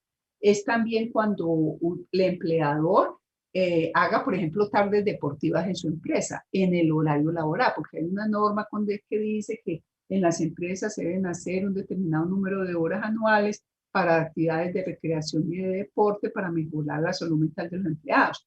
Entonces, allí pueden haber accidentes. Entonces, si usted está representando al trabajador, al empleador, con el nombre y la etiqueta de la empresa en esos campeonatos que se hacen, pues en lo posible, si hay accidentes, pues allí lo cubre como accidente de trabajo. Bueno. En este contexto, entonces, más adelante trabajaremos los que son las enfermedades laborales. Por el momento no estamos viendo solamente lo que son accidentes de trabajo. Bueno, el tiempo como que no me está alcanzando, jóvenes, pero quiero que podamos revisar acá que hay una forma de hacer los reportes de accidentes de trabajo. Y ese reporte de accidentes de trabajo es el formato único. Un momentico, yo lo abro para que ustedes lo puedan revisar. Es el formato único de registro de accidente de trabajo, que se llama FURA. Así es como se conoce. ¿Quiénes lo tienen? Todas las aseguradoras de riesgos laborales lo deben de tener. ¿Quién reporta en este formato? Por favor, ¿lo están viendo, jóvenes? Sí, profe. Bueno, entonces vamos a verificarlo acá. Yo no le estoy haciendo propaganda a la aseguradora, ni mucho menos. Marco Antonio, ¿ustedes en qué aseguradora de riesgos los tiene la universidad? ¿Allá en Palmira? Uy, profe, la verdad no me acuerdo en esos momentos. Bueno. Si me permite, yo miro ahí. Bueno, gracias. De todas Censura, maneras. profe. Ah, bueno, entonces listo. Entonces mire que aquí está el formato. Este es un formato, gracias, Esteban. Este es un formato único que tienen todas las aseguradoras de riesgos. Recuerden de que vimos en la clase pasada que los estudiantes deben de estar allí a raíz de todo lo que se pidió para que estuvieran y que aparece en la ley 1562 y luego esa licencia de los estudiantes se reglamenta en una legislación que sale en el 2015 que luego la miramos. Entonces, el reporte de accidente de trabajo lo va a hacer el empleador o contratante. Entonces, en este caso, el reporte, ¿quién lo hace? Lo hace la universidad. Entonces, si usted está en el campo de práctica o si está en la universidad, en el laboratorio y tiene un accidente de trabajo porque está laborando allí, bien sea porque esté en simulación o porque esté directamente atendiendo en los centros asistenciales, entonces, ¿quién lo va a reportar? Entonces, lo va a reportar o el docente a cargo de la práctica o el director de la carrera o en su defecto el decano. Entonces, aquí en la primera parte están los datos de el trabajador o contratante, o sea, quién es la EPS a la que está afiliada, ¿no es cierto? En fin, y luego aparecen los datos del empleador o contratante, luego aparece en qué centro de trabajo labora esta personita. Para el caso de ustedes, entonces, no están en la sede principal, sino que están en la otra sede. Entonces, habrá que escribir qué tipo de actividad económica es, el código y todo lo demás, si es de zona rural o zona urbana. Pero aquí viene lo más interesante. Aquí aparece el informe de la persona que se accidentó. Entonces, mírenme que ustedes están acá. Tipo de vinculación, si el trabajador es de planta, si es en misión, si es cooperado, si es estudiante o aprendiz. Entonces, mírenme que aquí arrancarían ustedes. O si es trabajador independiente. Mírenme lo interesante, ¿no es cierto? Y aparece también el código, porque es con qué código es que está registrado. Todos los datos de identificación suyos, ¿no es cierto? ¿Cuál es la ocupación habitual? ¿Cuál es el código de esa ocupación? ¿Cuánto tiempo de ocupación habitual al momento del accidente? O sea, en días y en meses. O sea, ¿cuánto lleva laborando allí en ese mismo sitio? ¿Cuándo ingresó a la entidad? ¿Qué salario recibe? ¿En qué jornada se efectuó el accidente? O sea, si es una actividad por turnos, por ejemplo, cuando ustedes están internados, que hacen turnos, entonces si fue allí por turnos, o si fue solamente en una jornada diurna, ¿sí? Bueno. Y empiezan a identificar qué cosas importantes tenemos sobre el accidente. Entonces, la hora del accidente, su fecha, los días de la semana. Miren, hay unas empresas donde la gente se accidenta más los lunes, en otras se accidenta más los viernes. Y uno dice, bueno, ¿y por qué? Pues habrá que revisar qué procedimientos de trabajo son los que pasan allí, que hacen que se accidente más la gente en esos horarios, en esos días.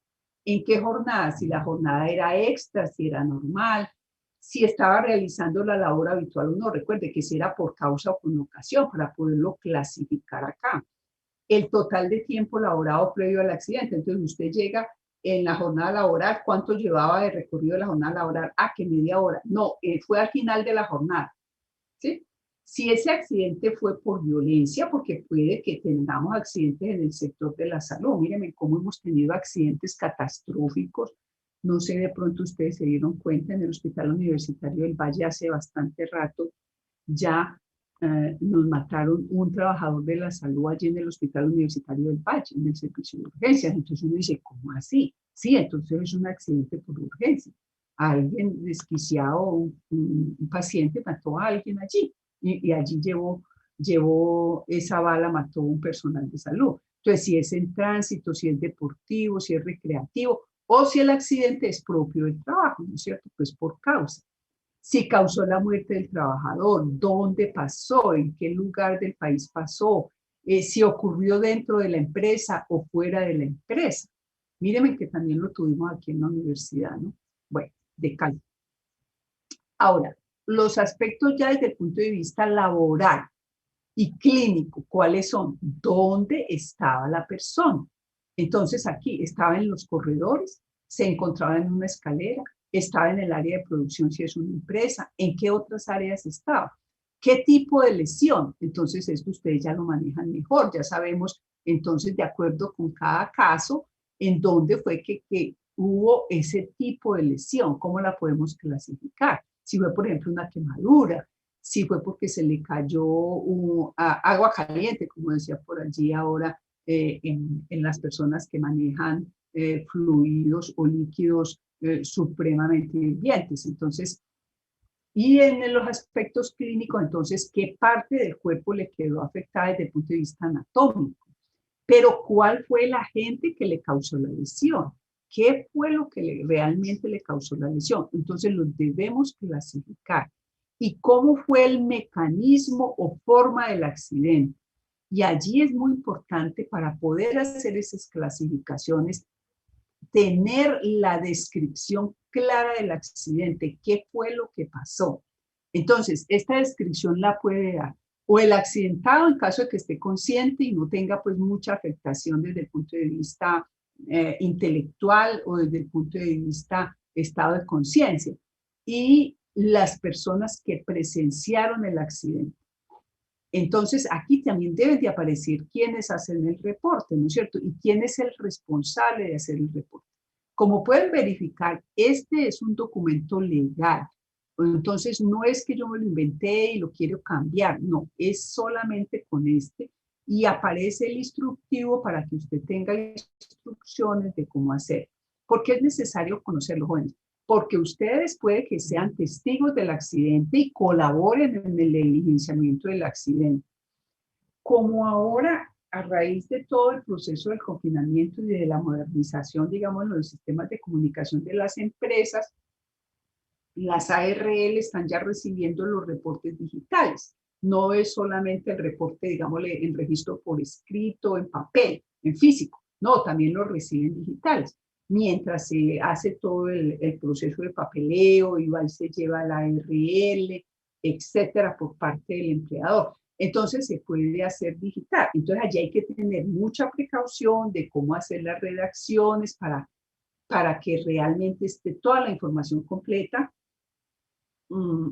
y luego no se reciben sanciones, ¿no es cierto?, por parte del ministerio, porque no se hacen unos adecuados registros. Bueno, ¿tienen preguntas hasta acá, jóvenes? ¿Ustedes han tenido accidentes de trabajo? ¿O han escuchado accidentes de trabajo? Nada, es profe. ¿Qué te pasó? Yo trabajaba y una pipa de oxígeno, pues me cayó en el pie porque la habían puesto mal, no la habían puesto con el seguro, entonces me tocó reportar eso porque de pronto en el momento sentía el dolor, pero muy leve. Pero pues había que reportarlo igualmente porque de pronto pues, a futuro puede haber pasado algo. Ya fuera por, no sé, lesión o incluso a veces una compañera la punta de la pipa le tocó la pierna y le generó un absceso. Entonces, pues por todo eso tocó reportarlo, pero pues bueno, no fue algo como súper grave. ¿En qué momento del turno estabas? Pues estaba como a mitad del turno, ¿no? ¿Se refiere a eso? O, sí, más o menos como a mitad del turno. ¿Y en qué área estabas trabajando? En hospitalización. Hospitalización. Bueno, contame otra cosita. ¿Y cuál miembro inferior fue lesionado? El miembro inferior Derecho. ¿Y a qué nivel? Medial. Es que no me acuerdo si fue el derecho o el izquierdo. Ah, bueno, entonces espérate un momentitico. Vamos a hacer el ejercicio de Pregunta, por deporte, ejemplo, ¿no? Cuéntame. pues es que este caso fue como un poquito diferente, ¿no? Pues Sí. no sé si ya tiene, o sea, si me salgo de lo que, pues, No, cuéntelo, porque es que quiero deshacer el ejercicio aquí sobre el formato. por Sí, ejemplo, María del Mar. mi mamá pues tiene un trabajador, pues él era, pues es muy bueno y todo. Pues él lo que le pasó fue diferente, le tuvieron que hacer fue como unas quimioterapias, entonces no pudo pues trabajar por un largo periodo de tiempo. Sí, pero ¿qué le pasó? Fue en los testículos, profe. Por eso, pero ¿qué le pasó a él? O sea, ¿por qué se originó el accidente? ¿Qué fue? ¿Dónde estaba? ¿Qué estaba haciendo? No, profe, fue un caso de, o sea, no fue así como, sino que fue como problemas de salud. Ah, ya, pero es que esto ya es otra cosa. Eso ya entraría como enfermedad laboral, Ah, vale. digámoslo así, ¿sí? Bueno, después lo analizamos cuando damos enfermedad laboral. Aquí en este momentico estamos trabajando solo accidentalidad, ¿sí? Vale, profe. Bueno, gracias, Melena. Entonces, pónganle cuidado. Aquí estamos en informe de accidente de trabajo, ¿cierto?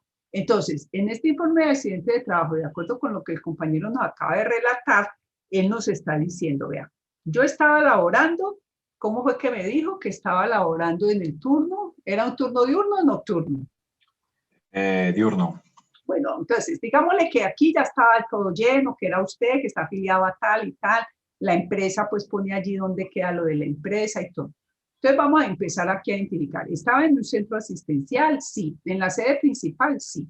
La actividad económica, pues recuerden de que esto es del sector terciario de la economía y había que verificar el código que tiene, en la dirección, todo. ¿Fue en zona rural o en zona urbana? En zona urbana. Entonces digámosle que es en zona urbana. Bueno. Y luego entonces empezamos a dar la información de la persona que se accidentó. En este caso, ¿usted está una personita que está por cooperativa o es trabajador de planta? No, era por cooperativa, profe. Entonces es una persona por cooperativa. Miren, mira, aquí le ponemos los nombres, tal, bueno, la fecha de nacimiento, la edad y todo lo demás. ¿Cuál es la ocupación? ¿Cuál es el cargo que está desempeñando? Auxiliar de enfermería. Bueno, entonces, auxiliar de enfermería, ocupación habitual. Aquí le ponemos el código, ¿no es cierto? Tiempo de ocupación habitual al momento del accidente. ¿Cuánto llevaba laborando en días y meses? Pues es que, pues no sé si cuentan es que yo hice las prácticas allá, pues me las prácticas pagan, ¿no? Y luego pues me contrataron. ¿Cuentan las prácticas o no? Sí, todo eso cuenta. Entonces yo puedo decir, bueno, ya sí lleva los como meses que llevaba laborando allí. 8 meses más o menos. Sí, entonces yo escribo aquí los meses que llevaba laborando. La fecha de ingreso a la empresa, entonces aquí lo coloco. ¿Cuánto gano? Pues aquí no necesitamos saberlo.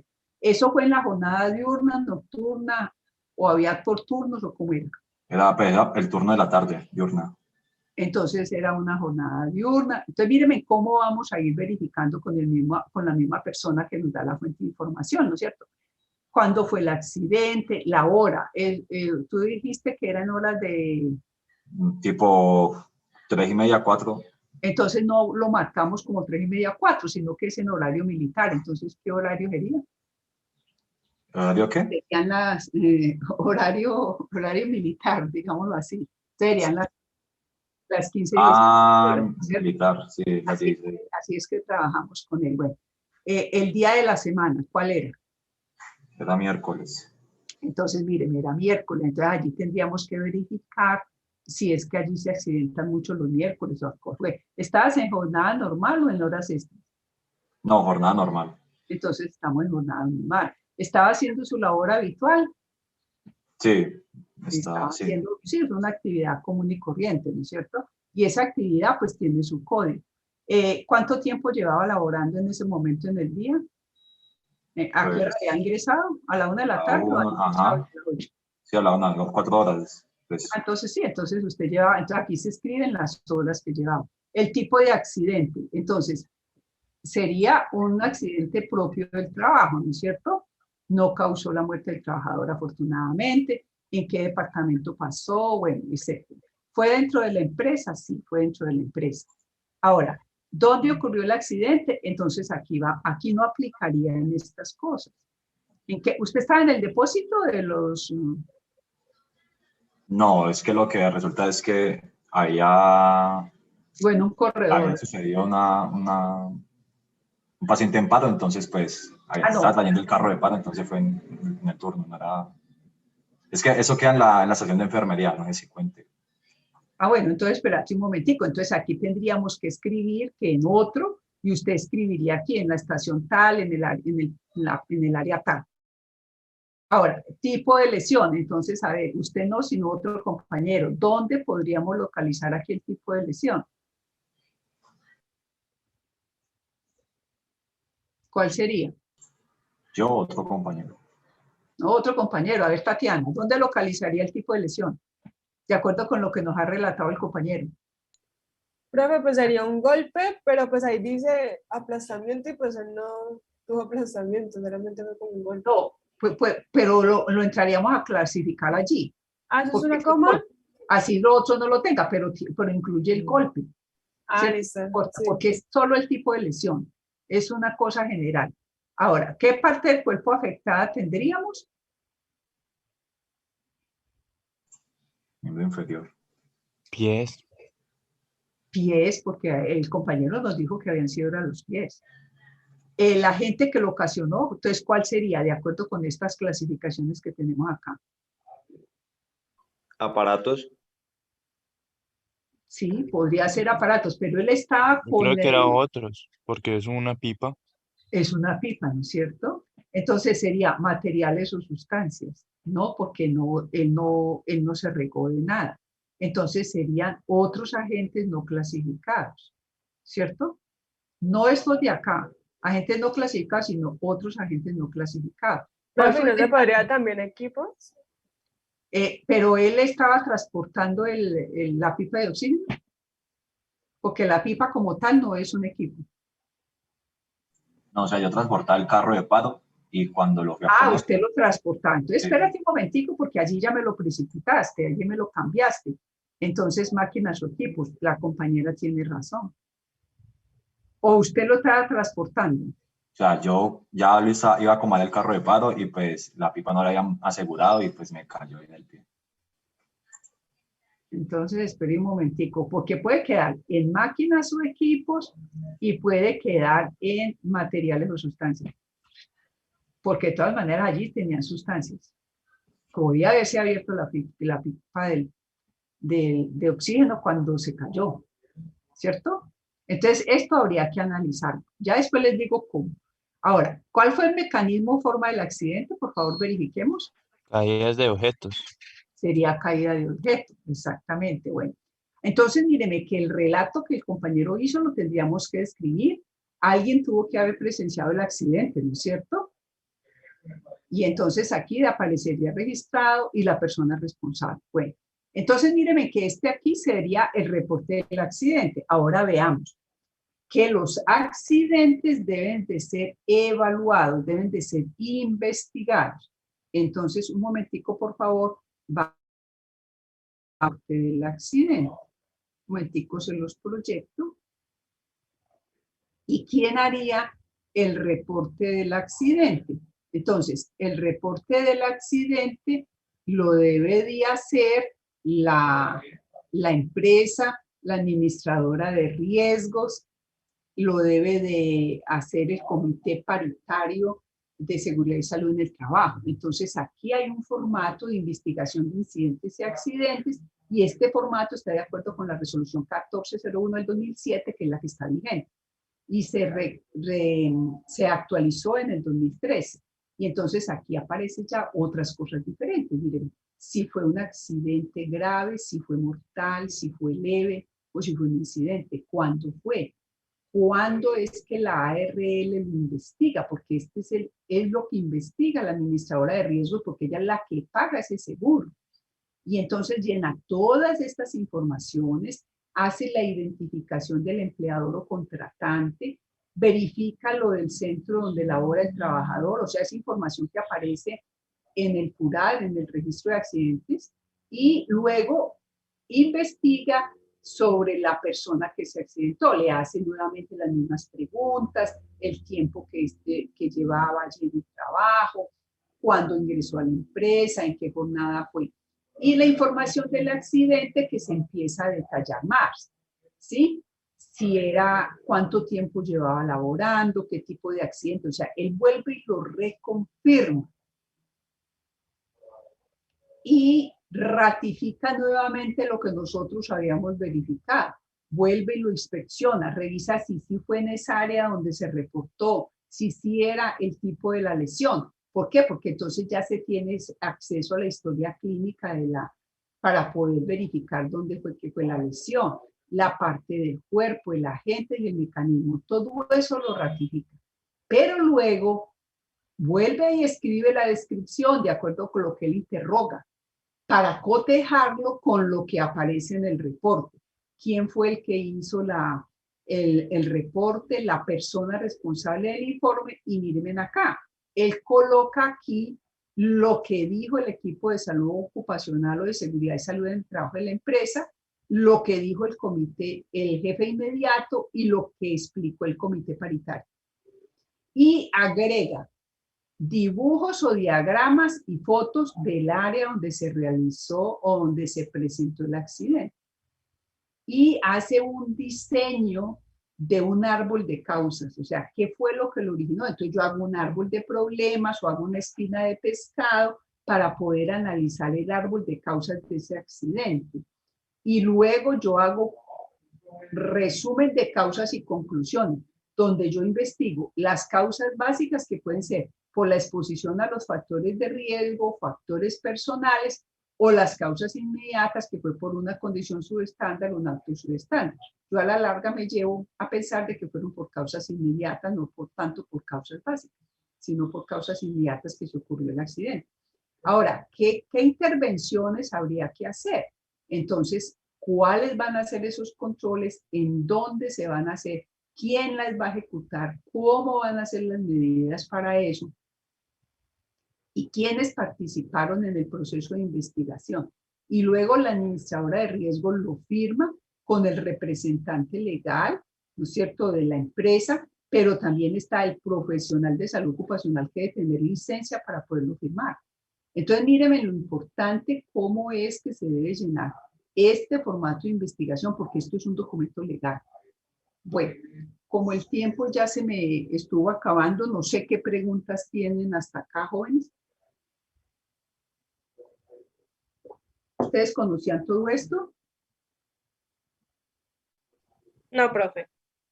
Es muy importante que lo conozcan, porque ustedes puede que sean jefes inmediatos en algún momento. A ver, Juan Camilo, cuéntame.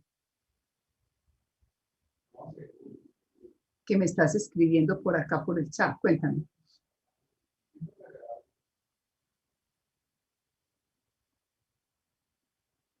Juan Camilo. Bueno, ¿qué preguntas tienen por el momento, por favor?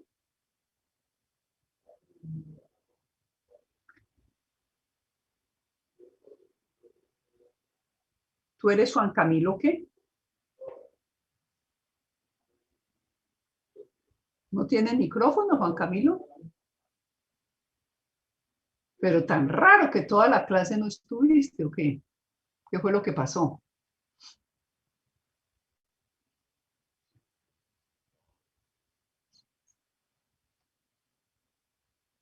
Bueno, si alguien tiene preguntas, por favor, las puede hacer y si no, pues podríamos dejar la sesión del día de hoy hasta acá. Juan Camilo Vargas, pero usted ya había contestado lista. Pues Camilo Valverde. Ah, no, usted ya había contestado lista.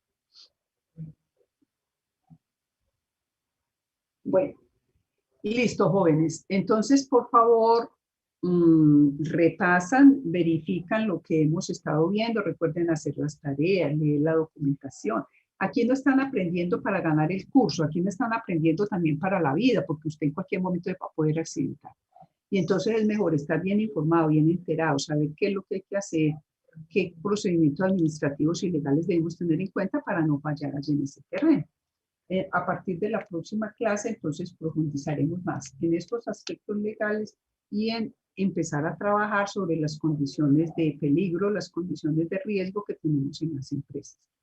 Nos vemos entonces la próxima clase. Que tengan un muy buen almuerzo el día de hoy, jóvenes. Muchas gracias, profe. Muchas gracias, ¿Tienen profe. preguntas? Gracias. Con mucho gusto. Gracias, profe. Chao. Hasta luego.